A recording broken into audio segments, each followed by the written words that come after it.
말씀드리는 내용들이 이제 대부분 조금 좀 잘하는 사람이 이렇게 할 수 있지 않는가 이렇게 오해를 가질 소지가 있는데 처음에는 되게 어려운 질환을 치료할 목적으로 만들었던 것을 우리 치과 의사 분들이 좀 사용할 수 있는 부분으로 좀 바꿨으면 좋겠다라는 생각에서 발치유 즉시 임플란트나 뼈 이식, 사이너스 리프팅이라든지 이런 부분으로 좀 쉽게 만들었는데 그런 부분들을 조금 직접적으로 한번 보시면 도움이 좀 많이 되실 거예요. 그래서 저희 병원은 이렇게 그 수술장도 이제 따로 있고 임플란트 센터, 임플란트도 심립하는 장소가 이제 따로 있는데요. 오셔서 직접 한번 보시면 도움이 많이 되실 거라고 생각됩니다. 저희 병원에서 보고 직접적으로 사용하시는 분들도 상당히 많거든요. 그러니까 직접 오셔서 뭐 임플란트 식립하는 거라도 뭐 직접 보든지 아니면 토요일 같은 날은 턱관절에 관련되어 있는 환자분들이 워낙 많아요. 이제 턱관절에 오스코 콜라겐을 사용하거든요. 턱관절에 3% 오스코 콜라겐을 사용합니다. 스럼보노이드 펩타이드를 사용하지 않고 그때는 관절 원판 후조직에다가 직접 인젝을 합니다. 이제 동통이라든지 이런 것들 사라질 목적으로도 하고 또 하나는 원판 후조직에 주사를 하게 되면 콜라겐에이즈라는 염증을 발생시키는 콜라겐에이즈를 중화시켜주는 역할을 해줍니다. 그리고 동통도 사라지지만 이제 탄력성을 증가시켜줘요. 그러니까 디스크가 전내방으로 대부분 빠져서 악관절, 턱관절 증상들이 발생되기 때문에 그걸 스프린트를 이용해서 이제 스페이스를 늘려주고 저희가 이제 운동하는 방법이 있습니다.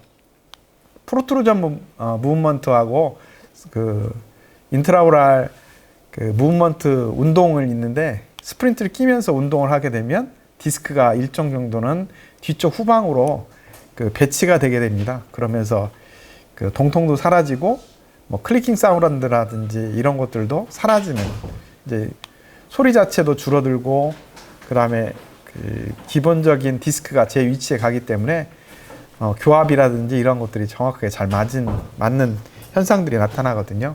그때 이제 보조 수단으로 콜라겐하고 오스코 콜라겐하고 보톡스하고 같이 사용을 하고 있습니다.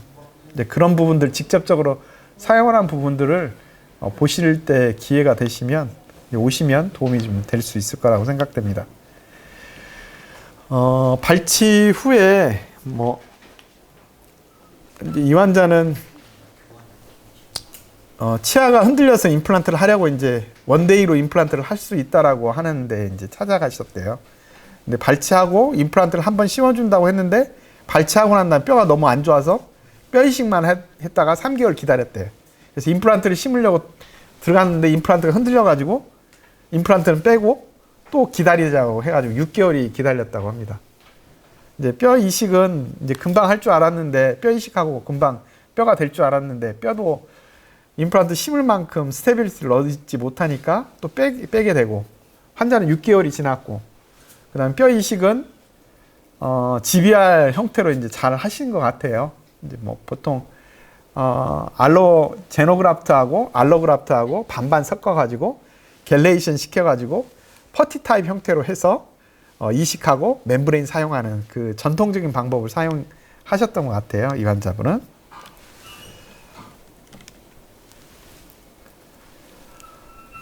네, 이렇게 보입니다. 엑스레이 상에서는 어떻게 보이시나요?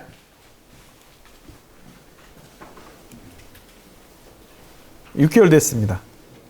GBR 6개월. GBR 6개월 됐는데 어떠시는가요? 좀 뭔가 이렇게 찝찝한 느낌이 들죠. 메로우 자체는 메로우가 완벽하게 이루어진 것처럼 느껴지지 않고 그 다음에 코텍스는 형성되지 않은 것 같고요. 파티클이 이미 남아있는데 계속적으로 남아있잖아요. 원래 파티클은 6개월 이상 지나면 흡수가 되는 걸로 돼 있는데 흡수도 안 돼 있어요. 기본적으로. 그래서 이 환자는 이렇게 이제 문제가 좀 돼서 구강내를 봤습니다. 오른쪽 하방이니까 46번 부위인데 잇몸은 깨끗하게 잘 나왔어요. 상당히. 엄청 잘 나왔죠. 임플란트 심었는데 한 번 실패했고 6개월 지났습니다. 근데 스테빌리티를 얻을 수가 없어요. 이건 뭐 문제가 있는 거죠. 메케니컬 스테빌리티를 얻지 못한다는 것은 코티칼 본이 생기지 않았다는 거잖아요. 이 본 힐링이 됐나? 이게 진짜 본 힐링인가? 뭐 책자나 BMP, 뭐 우리가 BMP도 사용해보기도 하고, 그 다음 PRP도 사용해보기도 하고, CGF 베타 사용해가지고 또 하기도 하고, 뭐 여러 가지 다양한 형태로 이제 해보기도 했지만, 이게 뼈가 완벽하게 된다는 게 상당히 어렵거든요. 이 환자는 열어봤습니다. 제가. 열어봤더니 저렇게 돼 있어요. 얼기설기 모여 있어요. 제일 끝에 부분은 제가 페리스타 엘리베이터 이렇게 딱 떠서 떴더니 저렇게 떠 있어요. 6개월 됐습니다. 6개월.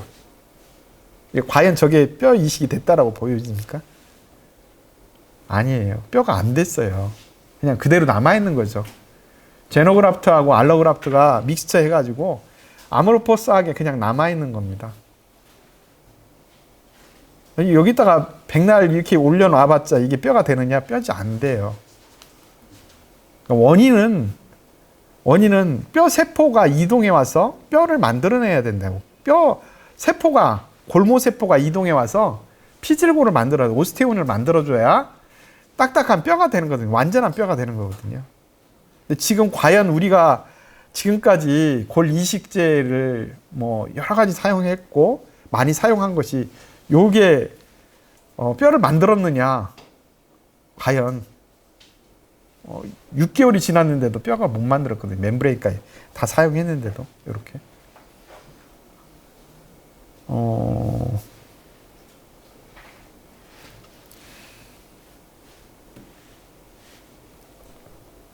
제가 열어봤어요. 이렇게 동영상으로 좀 보여드리기 위해서 사진을 찍어봤는데 이렇게 저 떠지잖아요. 저렇게 서지컬 큐렛으로 그냥 떠져요. 다 6개월이 됐는데 덩어리째 떨어져 나오거든요. 과연 이게 뼈화가 됐다라고 할 수 있을까라는 생각을 좀 해봅니다. 진정한 뼈는 뭐냐면 이식을 하게 되면 골수도 만들어지고 피질골도 만들어지는 게 진정한 뼈예요. 지금까지 GBR이라고 하는 것을 개념을 가지고 이식을 했을 때 피질골과 골수를 만들었느냐? 못 만들기 때문에 페리임플란타이티스가 생기는 거거든요. 왜냐하면 임플란트는 골수 내에 신입하면서도 그 골수 내에 신입한 임플란트의 표면은 오세오 인테그레이션이 되기는 하지만 코텍스가 만들어지긴 하지만 지속적인 리모델링 과정을 거치게 됩니다. 3개월마다 모든 오스테오사이트가 다시 한번 바뀌게 돼요. 3개월마다. 90일이 지나면 새로운 걸로 바뀌게 되거든요. 근데 그 기간 동안에 바뀌지 못하고 그대로 정체되어 있다면 그것은 페리임플란타이티스가 생깁니다. 뼈 이식한 자리에. 아마 지금 뭐 많이 임플란트를 식립하시는 선생님들이 많으실 거예요. 근데 과연 내가 임플란트를 식립하고 페리임플란타이티스나 퍼스트 디스차지가 안 생기는 임플란트들이 좀 있을까? 왜냐하면 뼈 이식을 많이 했기 때문에 저희가 상당히 많아요. 어떤 경우는 사이너사이티스도 발생합니다.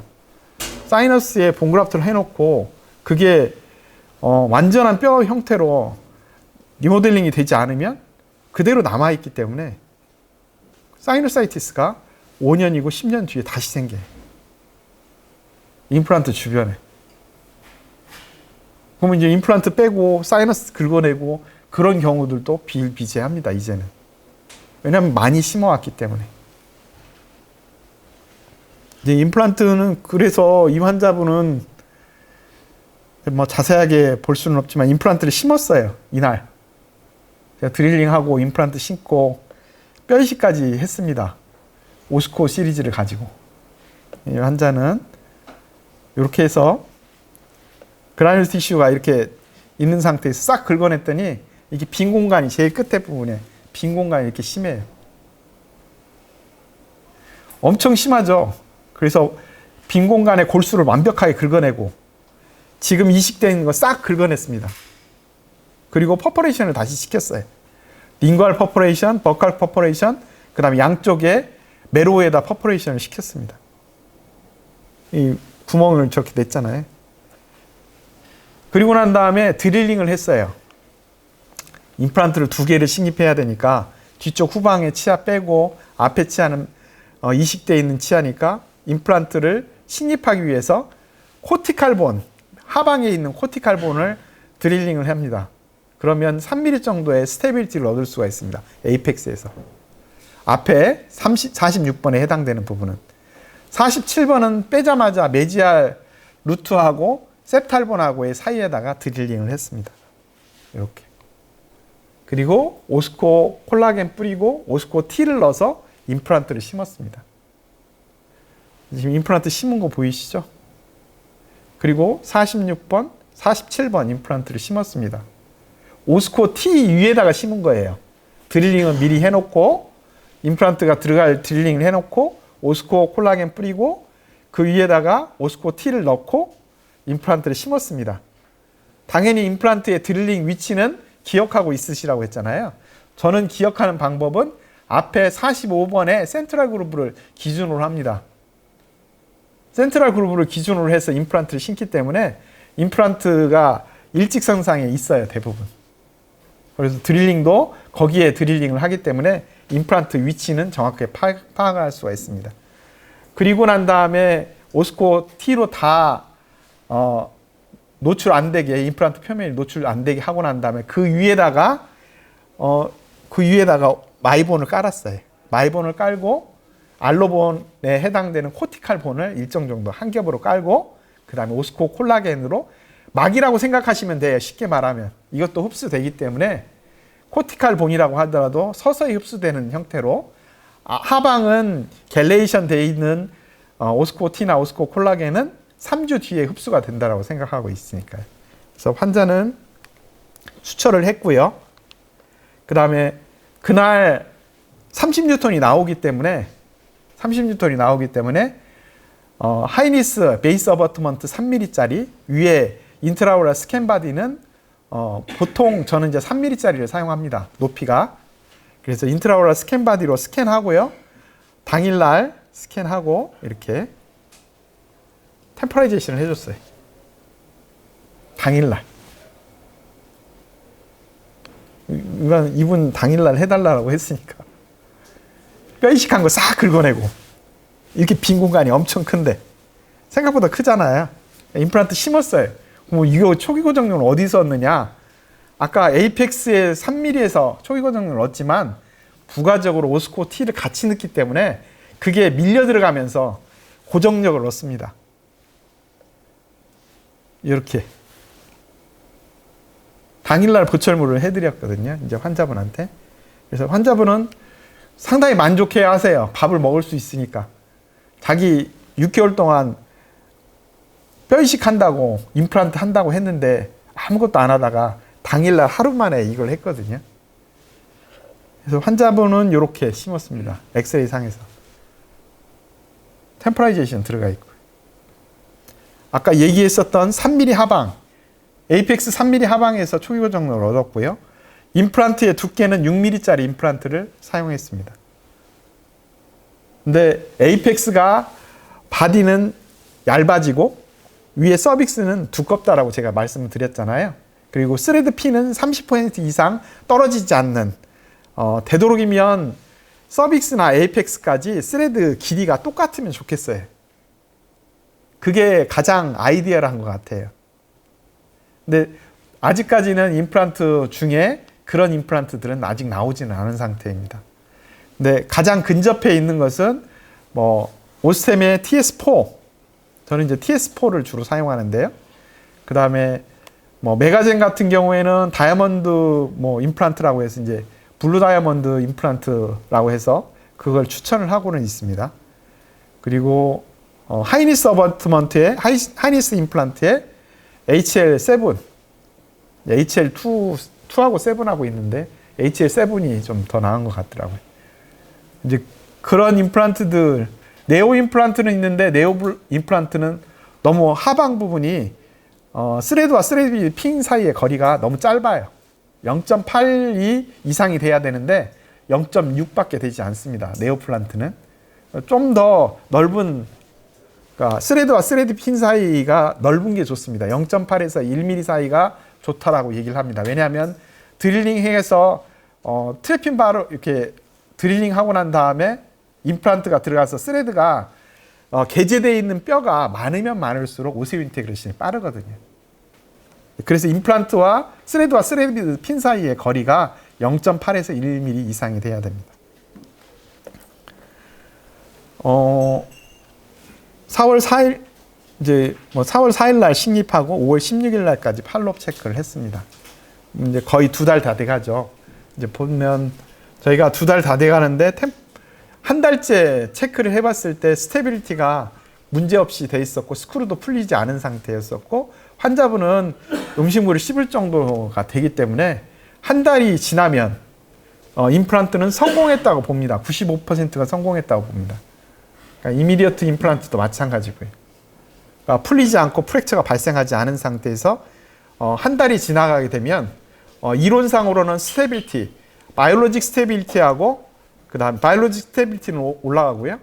그다음 메케니컬 스테빌리티는 점점 떨어지지만 토탈 스테빌리티가 이 교합압이나 교합력을 견딜 정도가 된다면 그것은 성공했다라고 보거든요. 그러니까 보통 저 같은 경우에는 이렇게 이제 한 달째가 되고 보통 세 달째, 딱 세 달째에 맞춰서 최종 보철물을 하게 됩니다. 아마 최종 보철물은 제가 세 달째 됐을 때 줌 토크를 통해서 CT를 한번 보여드릴 거예요.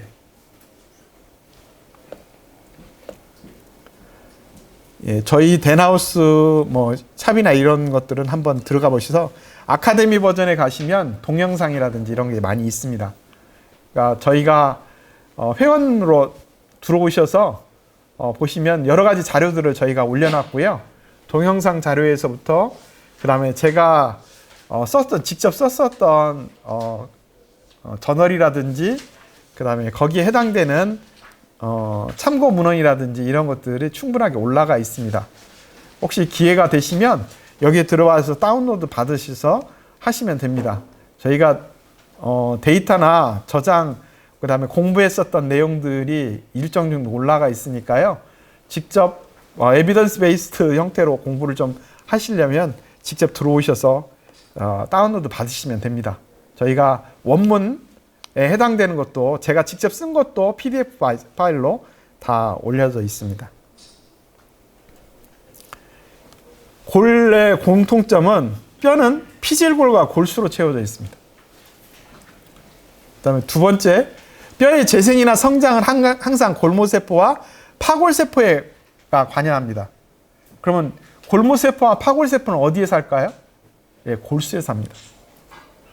내내 피질골만 딱딱한 피질골 위에서 우리가 뼈 이식을 그 위에다가 뼈 이식을 한다고 해서 뼈가 되느냐? 전혀 뼈가 되지 않습니다. 딱딱한 뼈도 되지 않고 골수도 만들어지지 않아요. 그러면 일부 퍼포레이션 해가지고 그 위에다가 제노그라프트나 알로그라프트를 이식하면 퍼티 타입으로 이식하면 그게 뼈가 됩니까? 전혀 안 돼요. 제노그라프트는 일정 정도는 흡수가 돼야 되고요. 그 다음에 그 흡수가 완벽하게 되는 6개월 이전에 반드시 흡수가 돼야 됩니다. 근데 국내에 있는 제노그라프트는 흡수가 전혀 되지 않습니다. 왜? 항원 반응을 일으키고 있어요. 프로테인이 남아 있습니다. 면역 반응을 일으키는 프로테인을 재처리 과정에서 재처리하지 못했어요. 뼈를 재처리하는 과정은 황산, 인산이라는 것을 이용해서 일정 정도 재처리 과정, 중탕 과정을 거치거든요. 거기에 프로테인이라든지 이런 것들을 제거를 하는데 제거가 잘 안 돼요. 제거를 못하고 있죠, 실제로. 대량 생산하고 있는 상태이긴 하지만 뼈로서 효과가 있지 않아요. 기본적으로. 그다음에 네 번째는 골다공증이나 골수염, 치아 원인의 치근단염증, 치주라는 골수에서 염증이 발생하기 때문에 생기는 질환이에요. 코텍스에서 발생하는 게 아닙니다. 우리가 근관치료라든지 치주치료라든지 치주염이라든지 이런 것들도 다 어디에서 발생하느냐? 골수 자체 내에서 발생을 하게 됩니다. 우리가 큐렛 해보면 루트 큐렛 다 해서 루트 플레이닝 다 해보고 나면 블리딩 막 되잖아요. 왜 블리딩이 될까요? 그라인 티슈 제거하고 나면 바로 연결되어 있는 게 골수거든요. 완전히 골수까지 제거하지 않은 상태에서 페리오돈탈 디지즈 환자를 치료하지 않으면 치아도 동요도는 계속 남아있게 됩니다. 우리가 큐렛을 하게 되면 큐렛이나 플랩, 루트 플레이닝을 제대로 하게 되면 그 밑에 있는 염증, 골수 내에 들어가 있었던 염증을 손으로라도 제거를 해주셔야 돼요. 큐렛이라도 제거를 해주셔야 돼요. 그다음에 네 번째, 치아는 임플란트 모두 골수에 묻어 있고요. 골수에서 지속적인 재생 능력을 공급받는 곳인 골수입니다. 그래서 임플란트를 심어도요. 임플란트 표면에 오세오 인테그레이션 돼 있었던 코텍스는 3개월에 한 번씩 리모델링을 합니다. 3개월째 되면 전체가 바뀌기 시작해요. 3분의 1씩. 층별로. 그러니까 3개월이 지나면 보통 층별로 3분의 1씩 바뀌니까 3, 4만 9, 9개월이 되잖아요. 그러면 임플란트 표면에 있었던 임플란트 표면에 오세오 인테그레이션이 됐었던 코티칼 본은 다 없어지고 새로운 걸로 교체가 된다는 거예요. 9개월째 됐을 때. 근데 그 9개월째 골수에서 자기 염증이 발생된다면 어떤 현상이 벌어질까요? 썩은 뼈가 그대로 쌓인다든지 염증이 제거 안 된다든지 그런 증상이 발생되면 페리임플란타이티스가 생기겠죠. 결국 페리임플란타이티스는 골수에서 골모세포가 피질골에 다시 교체가는 과정, 리모델링 과정에서 제대로 교체가 안 되기 때문에 그래서 GBR 하고 있는 뼈에다가 임플란트를 심었던 임플란트에 페리임플란타이티스가 많은 것 같습니다 라고 리포트가 되는 이유가 그것 때문입니다. 그러면 뼈 이식을 제대로 하고 코텍스도 만들어지고 메로우가 만들어진 상태에서 임플란트를 심었다라고 하면 그 임플란트는 정상적인 과정을 거칩니다. 일반적으로 똑같이. 리모델링 과정에 9개월째 최종 리모델링이 완전히 이루어지면서 전체가 교체되는 과정을 거치게 되겠죠. 이 오세오 인테그레이션은 이렇게 되는 겁니다. 지금 갈색 모양으로 돼 있었던 그 부분이 코티칼 본인으로 만들어지는 거예요. 메로우에 임플란트가 식립되어 있고 코텍스에서는 2mm 정도밖에 메케니컬 스테빌리티를 얻지 않습니다.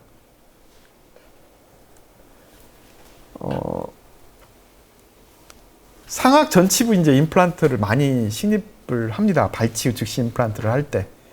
발치유 타입 1, 이제 타입 1은 코티칼 본은 버칼 플렉트는 일정 정도 남아있는 것을 타입 1이라고 하고요. 타입 2는 한 2분의 1 정도까지 흡수가 되어 있는 것을 타입 2라고 저희는 이제 분류를 이미디어트 임플란트 신입할 때 분류를 합니다. 타입 3는 링구알 플레이트까지 흡수 양상을 나타내는 경우.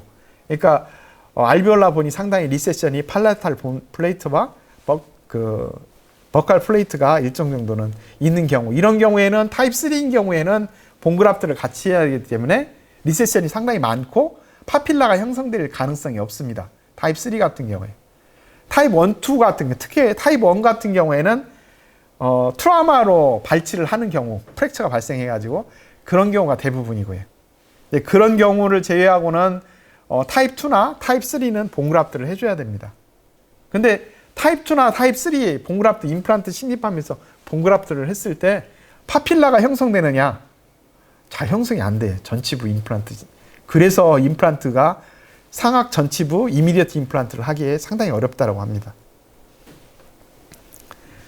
임플란트의 위치는 팔라탈 쪽에 붙여가지고 임플란트를 심어줘야 됩니다.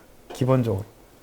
이건 이제 이론적인 부분이니까 팔레트에 붙여서 식립을 하는 뭐 두 가지 이유가 있는데, 하나는 링구알 플레이트가 남아있기 때문에 그걸 기준으로 해서 뼈가 재생을 할 수 있도록 만들기 위해서도 하지만, 스크루가 들어가는, 저는 이제 스크루 타입으로 많이 하고 있거든요. 스크루가 들어가려면 되도록이면 팔레트 방향에서 더 심어줘야 됩니다.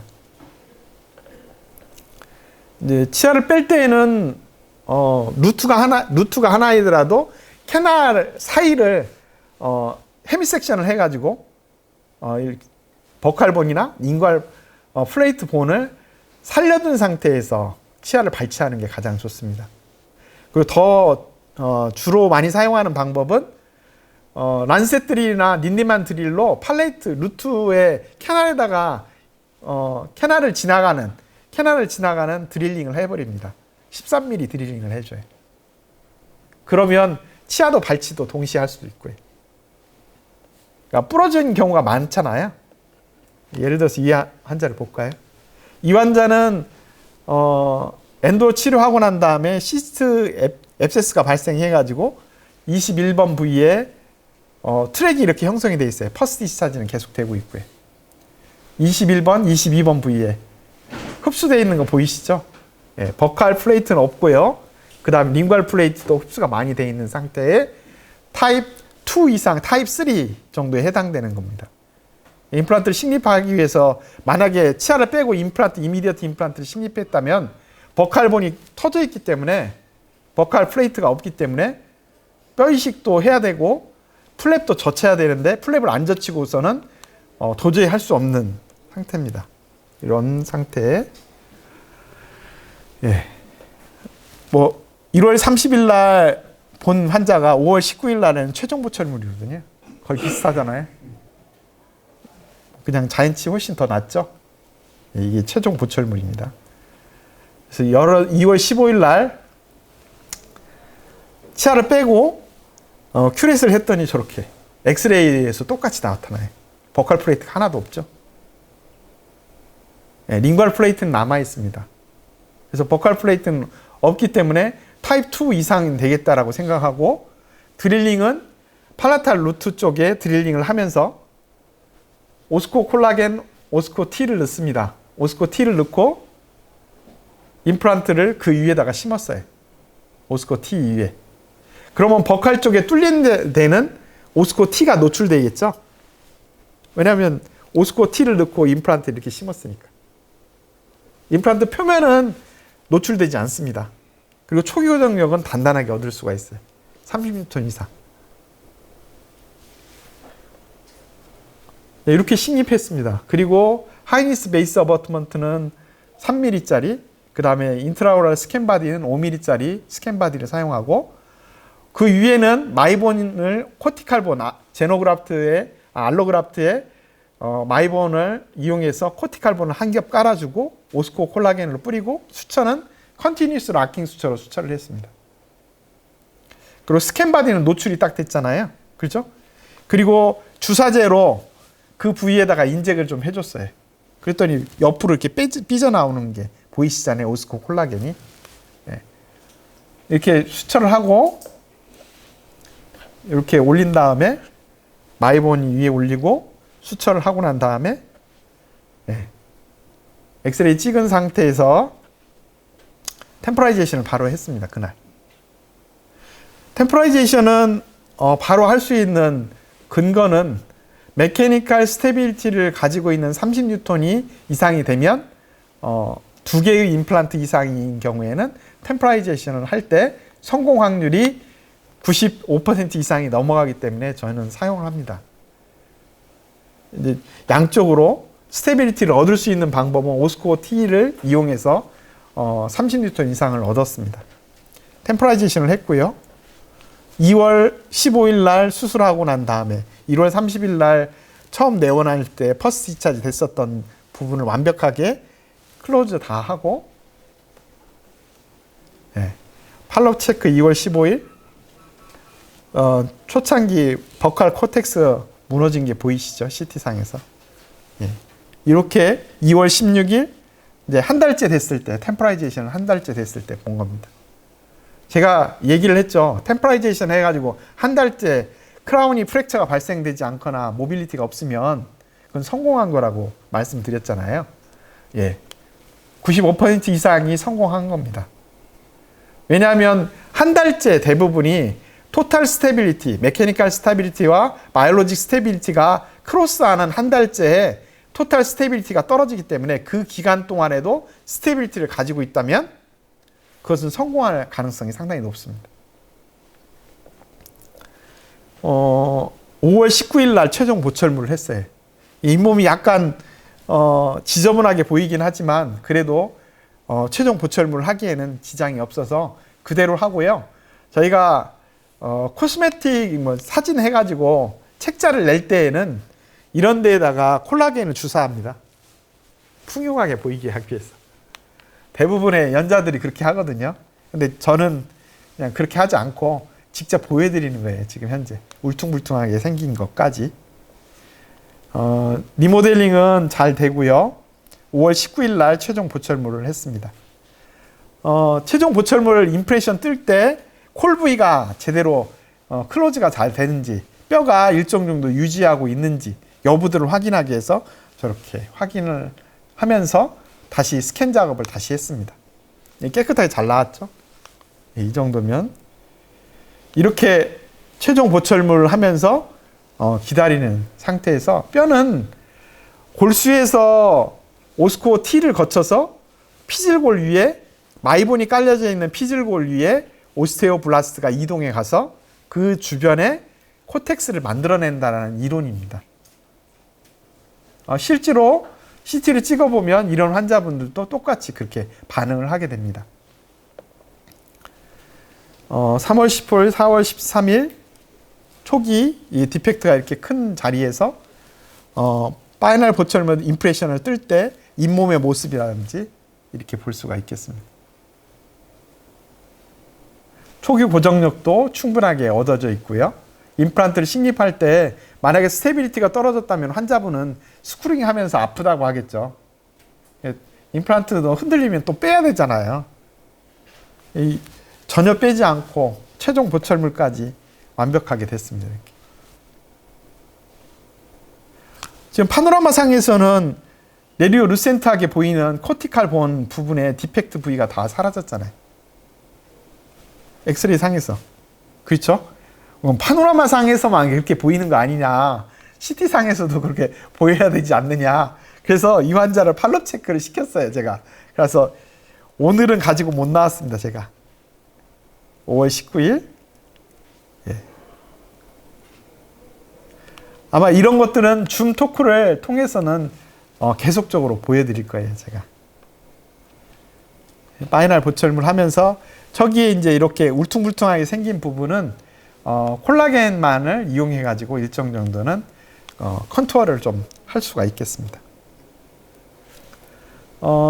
제가 이제 치아를 발치할 때 많이 사용하는 법입니다. 그 895번 L바라고 하는데요. 브라셀라 건데 상당히 길어요. 아마 구입을 하셔서 우리가 뭐 사용하시면 발치할 때 하이 핸드피스바 형태로 발치할 때 상당히 좋은 것 같습니다. 치아를 자를 때, 그 다음에 발치, 이미디어트 임플란트를 발치할 때, 헤비 섹션을 할 때 상당히 편안하게 제거를 할 수가 있겠습니다.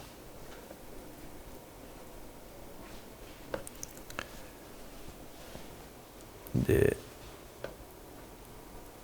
16번인데요. 26번인데요. 26번을 발치하고 난 다음에 이미디어트 임플란트를 식립해야 되겠다라고 생각해서 임플란트에 5mm짜리 11.5 이상을 식립해도 되겠다라고 생각되는 상태였어요.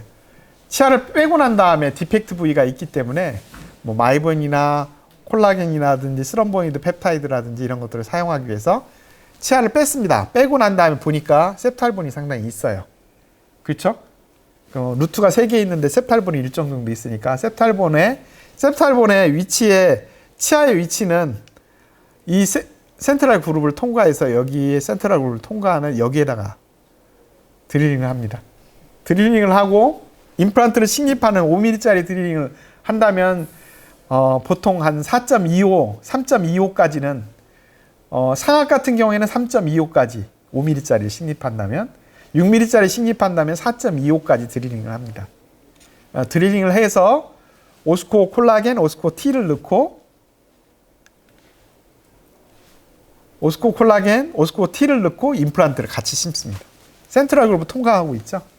임플란트를 그 인덴테이션 한 부분을 기억하고 있으면 이제 임플란트를 식립할 때 오스코 T가 들어가더라도 그 드리링 한 사이트를 잊지 않고 임플란트를 식립할 수가 있겠습니다. 그 다음에 마이본으로 약간 깔아주고 그 다음에 하이니스 베이스 어버트먼트에 3mm짜리 그 다음에 인트라오럴 스캔바디 보통 3mm짜리를 사용하는데 같이 3mm짜리 사용하고 수철을 했습니다. 그 다음에 버칼본에다가도 오스코 콜라겐을 주입했고요. 이렇게 이제 7월 6일 날 하고 난 다음에 템포라이제이션을 7월 7일 날 해줬어요. 템포라이제이션. 싱글짜리 하기가 참 어렵잖아요. 근데 이제 싱글짜리를 할 수 있었던 가장 큰 크라이테리 중에 하나는 셉탈본이 충분하게 남아있고 임플란트를 식립했을 때 오스코 T를 이용해서 스테빌리티를 바이올로직 스테빌리티랑 같이 얻을 수가 있을 것 같고 그래서 동시에 30뉴턴 이상이 넘어갔기 때문에 임플란트에 맞춰서 거기에 템포라이제이션을 해줬습니다. 이렇게 7월 7일 날 해줬고요. 보통 한 1개월 지나면 저렇게 리세션 돼요. 콜브이로 내려가겠죠. 일정 정도. 상당히 내려가게 됩니다. 그래서 파이널 보철물 할 때에는 거기를 커버해지 해줘야 돼. 임프레션을 다시 떠가지고 그 길이만큼 또 해줘야 됩니다. 리세션이 반드시 있습니다. 없을 수가 없어요. 버칼 플레이트가 내려가면서 보통 1 내지 2mm 정도 내려가거든요. 최종 보철물은 이렇게 들어갔습니다. 최종 보철물은 스크루 타입 형태로 최종 보철물이 들어갔고요. 콜브이나 이런 부분들이 잘 나와 있기 때문에 파필라도 형성이 잘 됐죠. 일정 정도 파필라도 형성이 되어 있는 상태로 구치부에서도 이렇게 이제 식립을 할 수가 있습니다. 그러니까 템포라이제이션을 가지고 가면 파필라나 콜브이를 만들어낼 수 있고 에머전시 프로파일을 좋게 만들 수가 있기 때문에 템포라이제이션을 하는 게 좋긴 합니다. 이제 그게 어렵긴 한데 그 부분을 가지고 가면 본그라프트를 할 때 좀 더 빠르게 뼈 이식이 될 수 있는 개념을 도입을 좀 하고 또 하나는 골 재생을 골수에서와 피질골에서 골 재생을 한다라는 개념을 가지고 가시면 좀 더 빨리 되지 않을까라는 생각이 듭니다. 최종 보철물을 했었고요. 저희가 팔롭 체크는 저희는 팔롭 체크를 1, 3, 6, 그러니까 6개월 단위로 정기 검진 이렇게 합니다. 파이널 보철물 들어가고 1개월 뒤에 보통 2주 뒤에 교합 체크를 한번 하고요. 파이널 보철물. 그 다음에 한 달째, 그 다음에 3개월째, 6개월째. 6개월부터는 루틴한 정기 체크업으로 돌려서 환자분한테 치과에는 정기적으로 6개월 단위로 오셔야 됩니다. 스케일링도 하셔야 되고요. 그 다음에 다른 치아들도 관찰해야 되고 그렇게 하기 위해서 6개월 단위로 오셔야 됩니다. 해서 저희는 이제 그렇게 안내를 하고 있습니다. 이게 최종 보철물 이렇게 들어간 모습이고요. 앞에 치아도 엔도 치료와 하든가나 크라운을 다시 해야 되겠죠. 색깔이 변하기 시작하잖아요. 이럴 때 이제 체크를 하시는 게 가장 좋은 것 같습니다. 47번, 48번, 37번, 38번이 루트가 일정 정도 리세션이 상당히 많이 되면서 흔들리기 시작합니다. 사랑니도 빼야 되는 상황이고요. 염증이 상당히 많이 있고 그 다음에 캘큘러스가 상당히 많이 밑에까지 내려가면서 치아가 흔들리기 시작했어요. 그래서 치아를 빼면서 37, 47을 빼면서 이미디어트 임플란트 하면서 사랑니를 빼면 좋겠다라고 생각해서 오스코 T를 같이 사용했습니다. 사랑니는 헤미섹션 해가지고 뽑고요. 그 다음에 임플란트를 동시에 식립했습니다. 이렇게 식립할 때 임플란트의 움직임이 너무 많다라고 할 경우에는 초기 고정력이 얻어지지 못할 경우에는 마운터체 그대로 심습니다. 마운터체 그대로 심어져 놔요. 그러니까 20뉴턴 이하로 떨어져 있을 경우 그냥 마운터체 그냥 넣어놓습니다. 이렇게. 네. 마운터체 이렇게 넣어놔요. 초기 고정력이 얻어지지 못하면 거기 아무것도 못 하잖아요. 오히려 그 마운터가 이렇게 나와 있으면 마운터가 풀어져요. 음식물 먹을 때마다 마운터가 자연적으로 풀어집니다. 임플란트 픽스처에 힘이 가해지지 않아요. 오히려. 그래서 오히려 저는 한 달 정도 그냥 마운터체 그냥 넣어서 환자분을 보내놓고 그렇게 합니다.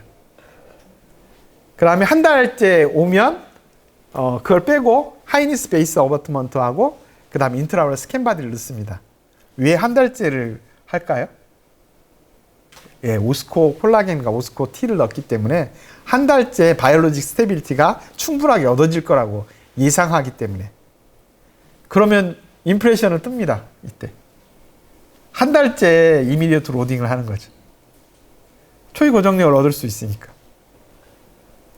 이렇게.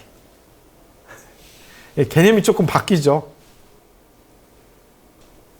바로 즉시 할 수도 있고 한 달째 프로그레시브 로딩을 시킬 수가 있다는 거죠. 프로그레시브 로딩을 시키면서 최종 보철물을 가지고 갑니다. 이 환자는 최종 보철물을 가지고 간 케이스입니다. 이렇게. 뼈도 뒤쪽에서 치아를 뺀 자리도 뼈가 형성이 됐죠. 코티칼 본도. 후방에서도 코티칼 본도 형성이 됐고요. 그러니까 개념 자체가 조금 바뀔 수가 있어요. 반대편에도 치아도 빼고 똑같이 마운터체 그대로 옮겨놨잖아요. 스테빌리티 얻을 수 없으니까. 그래서 스테빌리티 얻지 못하고 한 달째 되면 템포라이제이션을 합니다. 한 달째 돼서. 다른 환자예요. 이 환자는 초기에 치아를 빼고 임플란트를 심었고 파이널 보철물까지 발치후 즉시 임플란트와 함께 오스코 콜라겐까지 했었던 환자입니다. 반대쪽도 이게 디펙트가 상당히 컸었는데요. 보이시나요? 임플란트 식립 전, 그 다음에 보철물 완성하고 코티칼본이 만들어졌어요. CT로 보여드렸잖아요.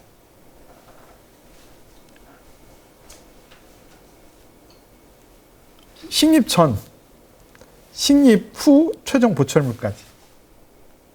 피질골도 만들어지고 메로우도 만들어지고. 이게 가능한 것은 콜라겐, 오스코 콜라겐과 오스코 T를 메로우에다가 넣는다는 거예요.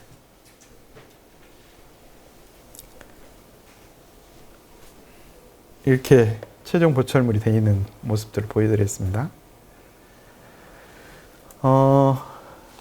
치아를 빼고 드릴링하고 오스코 콜라겐 넣고 오스코 T 넣으면서 임플란트 식립하고 그 다음에 위쪽 상방분 디펙트 부위에다는 마이본을 일정 정도 깔아서 0.3 정도 깔고 수처를 해줍니다. 마운터체 수처를 해줘요. 스테빌리티를 얻지 못하면. 스테빌리티를 얻으면 마운터를 제거하고 템포라이제이션을 하고요. 스테빌리티의 기준은 30뉴턴, 핸드렌치로 30뉴턴을 합니다. 저는 ISQ로 하다 보니까 발치 후 즉시 임플란트는 ISQ가 정확하게 맞질 않아요. 또 하나는 오스코 콜라겐이 그 디펙트 부위에 들어가기 때문에 그 부분에 공명작용을 하게 되면 더 공명음 자체가 떨어지게 됩니다. ISQ가 너무 떨어지게 돼요. 60 이상의 스테빌리티는 얻었는데 우리가 30뉴턴 이상의 얻었는데도 불구하고 ISQ를 해보면 50도 안 되는 경우가 허다해요. 오스코 콜라겐을 사용하고 오스코 T를 사용하면. 그래서 정확하지가 않습니다. ISQ는. 그래서 ISQ 대신에 이제 저는 이제 핸드 렌치로 주로 하고요. 임플란트를 식립하는 위에 보게 되면 오스코 콜라겐, 오스코 T, 오스코 콜라겐, 그 다음에 마이본 깔고 오스코 콜라겐 이렇게 순서대로 이렇게 됩니다. 층별로. 발치후 즉시 임플란트를 식립할 때 위치예요. 드릴링하고 오스코 콜라겐, 그 다음에 오스코 T를 넣고 임플란트를 심고 그 위에다가 마이본을 약간 깔고 그 다음에 오스코 콜라겐, 그 다음에 수처하고 나옵니다. 그러니까 이 과정을 거치게 됩니다.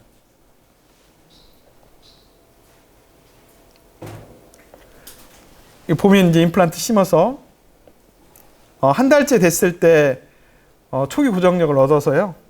템포라이제이션을 했습니다. 이렇게 템포라이제이션 했죠.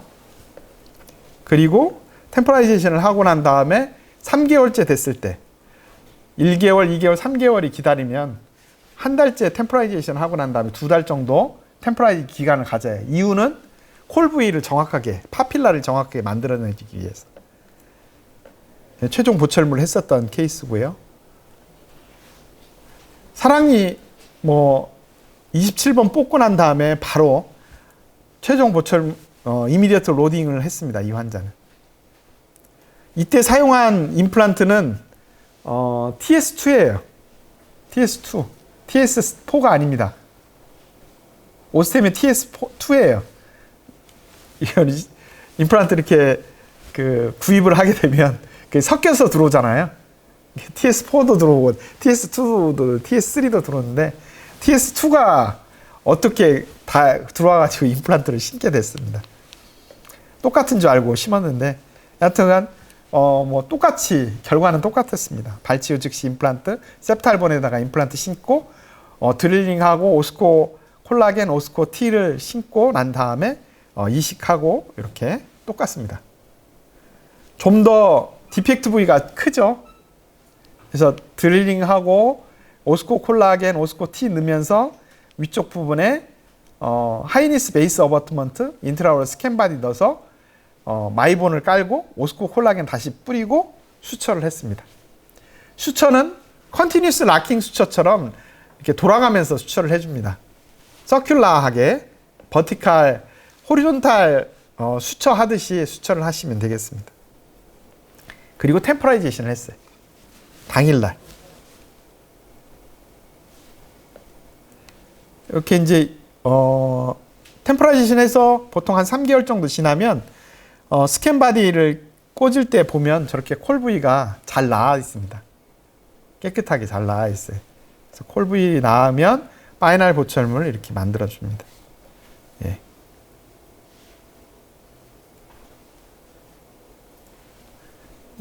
저희가 이제 팔롭 체크는 아까도 얘기했듯이 최종 보철물 한 달째, 3개월째, 6개월 단위로 정기 체크. 이 과정은 똑같이 가지고 갑니다. 환자분한테도 공지사항에 처음에 이제 보철물 딱 끼고 난 다음에 동의서에 저희는 동의서를 받거든요. 최종 보철물 하고 난 다음에 동의서에는 어떤 내용이 들어가 있는 주의사항이 다 들어가 있어요. 임플란트 하고 난 다음에 최종 보철물에 동의사항을 동의를 해주셔야 최종 보철물이 끝난다라고 생각하게 환자분한테 이제 얘기를 하고 그 동의서에는 어떤 내용이 들어가 있냐면 스크루 타입의 임플란트 보철물이기 때문에 스크루가 풀리면서 임플란트 자체가 흔들린다라고 생각하실 수 있습니다. 이게 첫 번째로 들어가 있어요.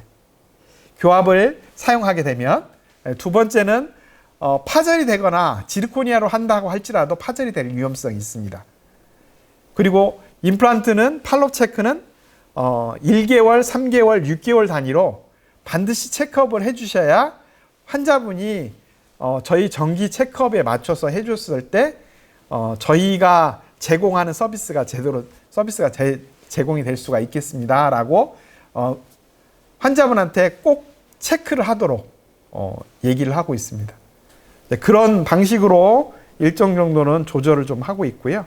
이렇게 이제 최종 보철물 하게 된 모습입니다. 이 환자 사이너스 리프팅과 함께 소켓 리프팅과 함께 했었던 25번에 치아를 26번에 치아를 빼고 임플란트를 식립할 위치에 보니까 아까도 슈나이더 멤브레인이 헤이진스가 있고 인라지먼트 스웰링이 약간 있으면 어떻게 해야 되느냐, 그걸 그대로 퍼스도 빼야 되느냐, 뺄 필요 없습니다. 그리고 또 하나는 포라멘 오스티움 자체가 일정 정도는 열려 있으면 저것은 리세션이 다 됩니다.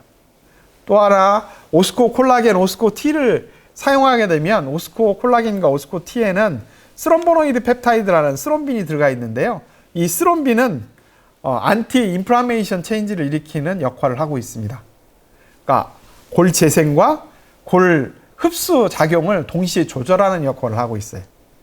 스롬빈 함량이 많아지면 골 재생이, 스롬빈 함량이 적어지면 골 흡수가 일어나는 것을 조절하도록 되어 있습니다.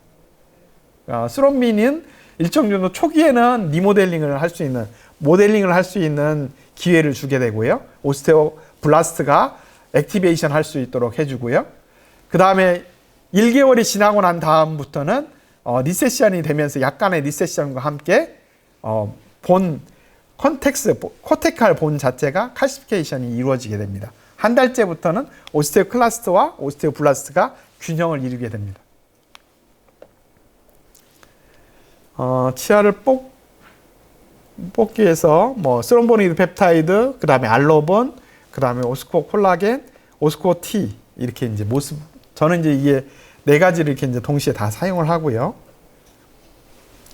뽑고 셉탈본에다가 드릴링하고 오스코 콜라겐, 오스코 T를 넣는 모습입니다. 큐레트 해가지고 임플란트 식립하고, 이 환자는 저희가 수처를 해봤어요. 다 임플란트를 식립하지 않고 이렇게 이식을 한번 해봤어요. 이식 사이너스 리프팅하고 같이 수처하고 기다리고 한 달째 됐을 때 힐링이 다 되는 것을 볼 수가 있죠. 위에 올라가 있는 뼈도 일정 정도는 흡수가 됐죠. 알로본 자체가 흡수가 됐잖아요. 알로본이 흡수된다는 것은, 알로본은 적절하게 흡수되는 게 가장 좋은 겁니다. 어느 정도가 흡수가 돼야 되느냐? 3개월째 됐을 때 흡수가 되면 가장 좋은 퀄리티를 가지고 있는 알로본이라고 볼 수가 있습니다. 알로본도 흡수가 안 되는 알로본도 있어요. 왜 흡수가 안 되냐면 프로테인 처리를 제대로 못했기 때문에. 황산, 보통 HCl이나 염산으로 중탕 과정을 거치는데, 그 황산 인산으로 중탕 과정을 거치게 되는데, 그 과정을 제대로 하지 않으면 프로테인이 남아 있습니다. 프로테인이 남아 있으면 알러젠으로 작용을 하게 됩니다. 그래서 제노그라프트도 알로그라프트도 마찬가지로 알러젠이 남아 있으면 흡수가 안 됩니다. 그래서 드릴링해서 이 환자는 이렇게 잘 남아 있기 때문에 드릴링을 직접적으로 해서 드릴링하면서 플랩리스로 드릴링하면서, 드릴링한 사이트에는 오스코 콜라겐 넣고 그 다음에 오스코 T를 다시 넣었어요. 왜냐하면 뼈가 팽창하면서 약간 흔들거릴 가능성이 있어서 같이 넣으면서 임플란트를 식립했습니다. 지금 올라갔죠? 뼈 이식을 소켓 리프팅에다 그대로 놔두고 코텍스가 형성되면 다시 임플란트를 심으면서 소켓 리프팅을 또 합니다. 그러면 이렇게 스테빌리티를 얻었기 때문에 템포라이제이션 당일. 지금 뼈 이식 올라간 거 보이시나요? 이렇게 파이널 보철물 가누면 이렇게 뼈가 이렇게 올라가 있잖아요.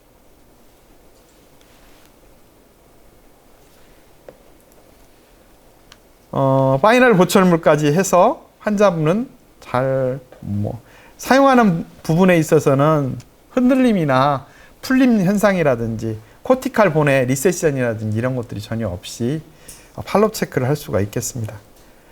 네, 이렇게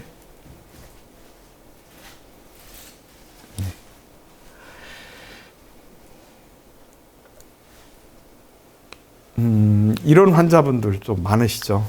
이게 리세션도 상당히 있고 치아도 빼야 되고 다양한 형태도 염증도 있고, 이렇게 치아를 빼자마자 임플란트를 식립하기로 계획을 했습니다. 똑같이 치아를 빼고 후방 부분에는 염증이 많이 있기 때문에 다 제거하고 퍼포레이션을 시켰습니다.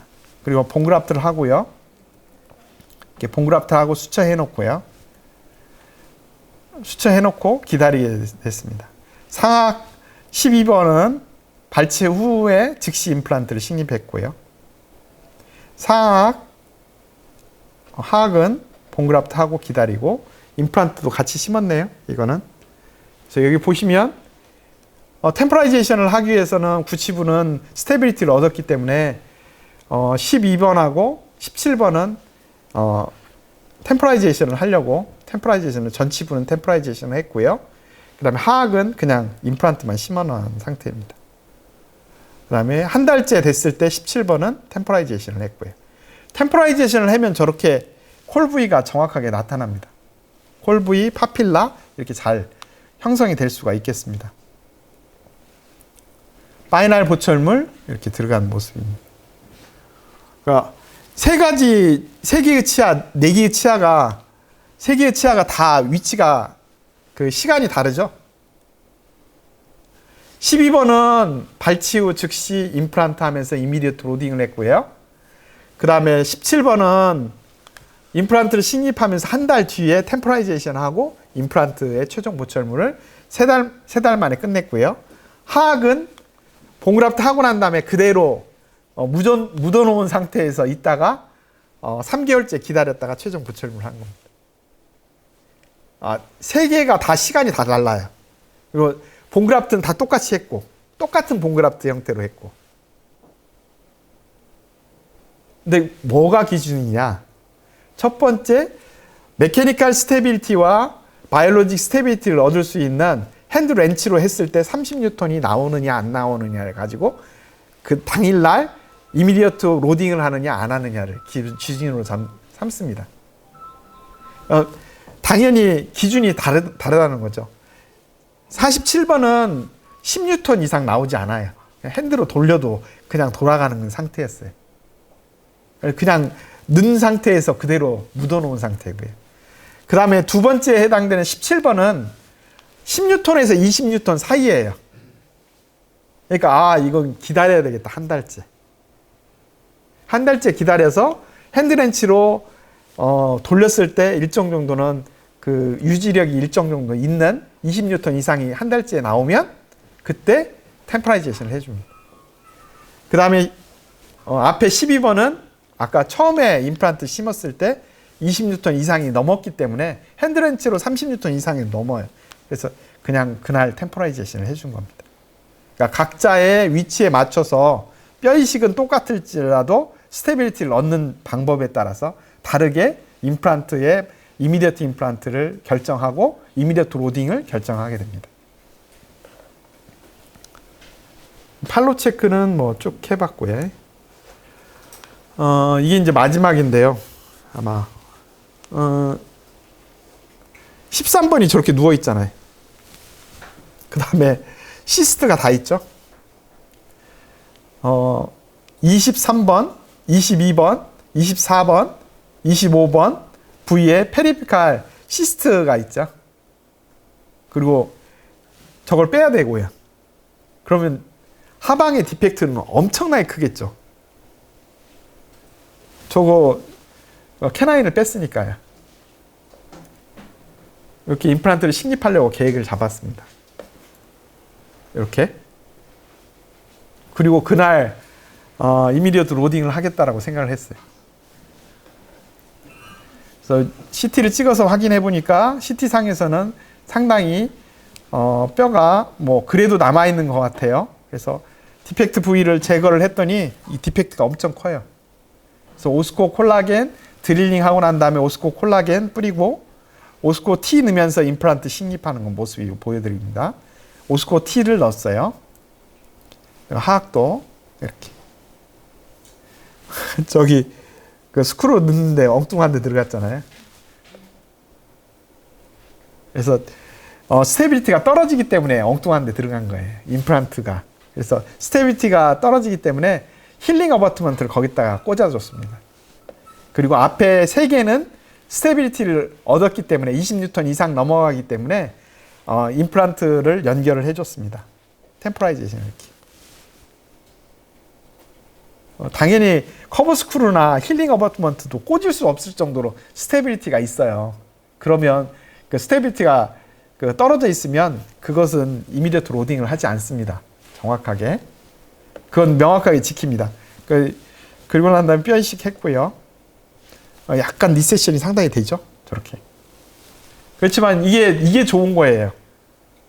리세션이 되고 난 다음에 그 다음에 파이널 보철물을 할 때에는 그 부분까지 채워서 보철물을 하기 때문에 이렇게 뼈가 형성이 되는 것을 볼 수가 있습니다. 뼈가 형성이 돼 있죠. 파이널 보철물까지 들어갔던 모습입니다. 이렇게. 이 파이널 보철물까지 최종적으로 들어갔습니다. 반대편에도 마찬가지로 템포라이제이션을 했고요. 발치료 즉시 임플란트와 함께. 예. 발치료 즉시 임플란트에 대한 부분들은 충분하게 뼈 재생이라든지 이런 것들을 충분하게 제가 말씀을 드렸고요. 질환에 대한 부분만 한 케이스만 딱 보고 마치도록 하겠습니다. 이 환자는 아멜로블라스토마 환자인데요. 이렇게 부어 있습니다. 이 아멜로블라스토마 환자는 뼈를 자르잖아요. 교과서에서는 자르라고 합니다. 여기서부터 여기까지 잘라서. 그러면 임플란트를 심을 수 있을까요? 그 다음부터는 임플란트는 전혀 심을 수가 없습니다. 일리악 봉그라프트, 피블라 봉그라프트 해도 두께와 높이가 나오지 않기 때문에 절대로 임플란트는 심을 수가 없어요. 뭐 디스트랙션 오스테오제네시스 해가지고 더 넓혀가지고 할 수가 있다라고 하는데 그건 2년 이상 걸리기 때문에 참 어렵죠. 이게 아멜로블라스토마는 골수에서 발생합니다. 그럼 골수를 다 긁어내고 그 다음에 버칼 코텍스에 부착되어 있는 메스를 다 제거하고 링구알 코텍스만을 유지한 상태에서 파우치 형태로 멤브레인을 만들어서 그 안에 오스코 콜라겐을 오스코 T를 채워놓으면 뼈가 될 수가 있을까? 의문이 가잖아요. 그렇죠? 지금까지 제가 뼈를 만든다라고 했잖아요. 그럼 진짜 뼈를 만들어야 되잖아요. 피질골하고 코텍스하고 메로우하고. 그래서 시스템이 이렇게 너무 심해요. 정말. 바이옵시 결과는 플렉시폼 타입의 아멜로블라스토마였습니다. 이렇게 생겼어요. 그래서 버칼 코텍스랑 제거를 했더니 이렇게 링구알 코텍스만 남겨둔 상태에서 이때 당시에는 타이타늄 메쉬를 사용했어요. 버칼 플레이트 대신에. 타이타늄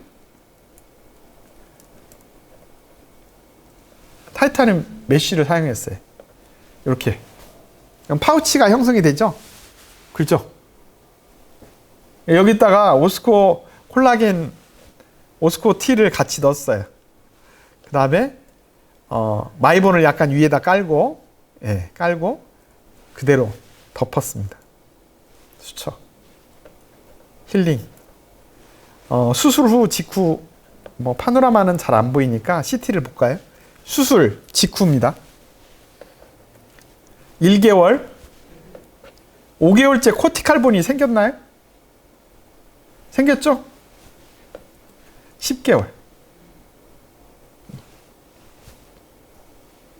뼈가 생겼잖아요. 잘. 그래서 제가 의심이 가요. 저도. 많이 이게 진짜 잘 되나. 그러잖아요. 그래서 임플란트도 심을 겸 인시전을 했어요. 타이타늄 메쉬 있잖아요. 반대편 안 했잖아요. 이게 뼈가 생성됐잖아요. 코티칼본이. 좀 의심이 가잖아요. 조직 검사하고 싶잖아요. CT 찍었으니까 CT도 잘 됐는데 결국에는 조직 검사하고 싶잖아요. 그게 이제 인간의 심리니까 저희 조직 검사도 했습니다. 드릴링. 트래핀바를 이용한 IBS 임플란트는 트래핀바 형태로 돼 있잖아요. 그걸로 드릴링 했습니다. 그래서 조직 검사를 했어요. IBS 임플란트 초기 버전 임플란트 심었습니다. 쭉 심었잖아요. 이렇게. 조직 검사를 했어요. 코티칼본, 그 다음에 캔슬로스본이 형성되어 있고 핵이 살아있어요. 핵이 살아있잖아요. 핵이 죽어있는 거 없잖아요. 저기에 오스테오이드 본에 핵이 살아있죠? 보라색으로. 보라색으로 살아있잖아요. 핵이. 여기도 핵이 살아있나요? 메로우에? 예, 핵이 살아 있습니다. 이렇게 다 있어요. 이렇게 여기도 있고 여기도 있고 여기도 있고 여기도 이렇게 핵이 살아 있고요. 예, 코티칼본과 메로우가 형성되어 있다는 거, 확실하게. 더 이상 뼈를 만들겠다, 만들지 않는다 이걸 얘기할 수가 없는데 그렇지 않는가요? CT도 보여줬고 조직 검사도 보여줬잖아. 대체 그러면 더 이상 뭘 해달라는 건지 모르겠어요. 여하튼 이렇게 해봤습니다. 이렇게 보면 뼈 이식 골수 콜라겐 캔슬러스 본을 만들어 줬습니다. 파이널 보철물도 해줬어요. 이렇게 보통 IBS 임플란트도 대부분 시멘트 타입도 있고 스크루 타입도 만들 수가 있잖아요. 근데 그 IBS 타입 임플란트를 이용해서 했습니다. 예, 이상. 이 이외에도 아멜로블라스토마뿐만 아니라 비나인 튜머, MRONJ, 골수염, 골개사증 이런 중대 질환에서도 뼈 이식을 해서 뼈를 만들어낼 수가 있고요. 그 다음에 임플란트를 식립하면서 초기 고정력을 얻을 수가 있고, 또 하나는 오세오 인테그레이션 오세오 인테그레이션인 코티칼 본이 만들어지는 것을 CT상에서도 보여드렸습니다.